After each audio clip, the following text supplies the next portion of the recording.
that once lived on farms and in rural areas, so-called wildlands, will be relocated to cities, now referred to as human settlements. And the idea is that if you concentrate populations into specific areas or zones, less energy usage, less water usage, and less transportation. So people will have less reason to leave home.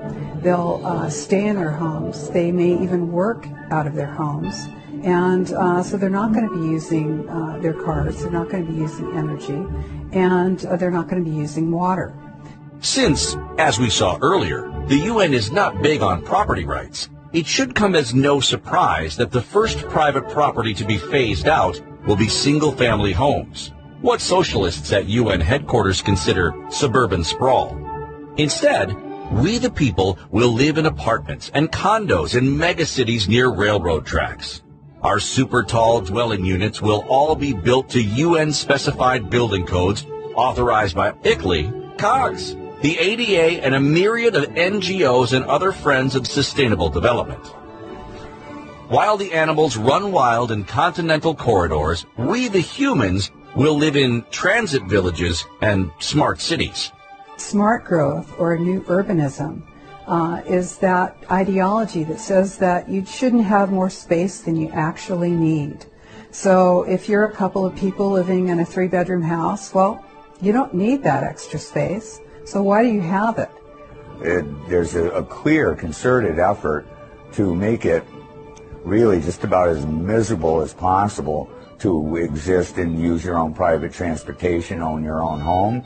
All impetus and incentive, in financial and otherwise, is to convince people that it is unsustainable to live in your own home, have air conditioning. It is their duty as a human being, as a global citizen, you see, you basically exist and little more.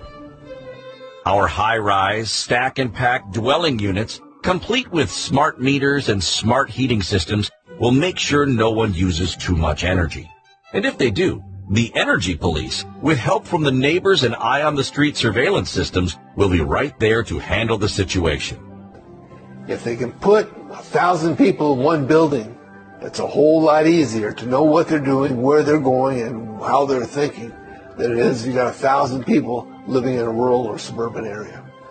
And so the stack and pack is multi-story buildings, multiple families living in the same spot, walking in and out of the same door, always being able to be managed.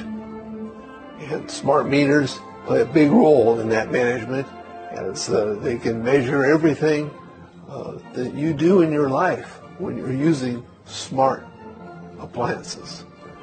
If you have a garden or a single-family residence, while you're watering your garden, you maybe have more than one bathroom, you're taking too many showers, you're using more than your 10 gallons of water a day. And this is unsustainable.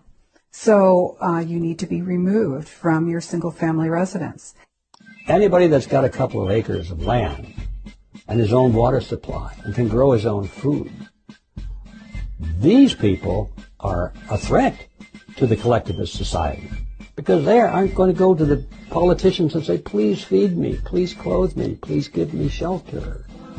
That's the secret behind Agenda 21. They want people out of the country. They want corporations out there growing all the food and that kind of thing, but they don't want anybody living out there.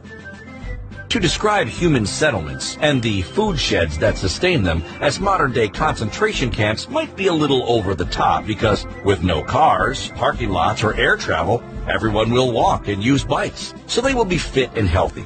At least as healthy as the genetically modified foods they are forced to eat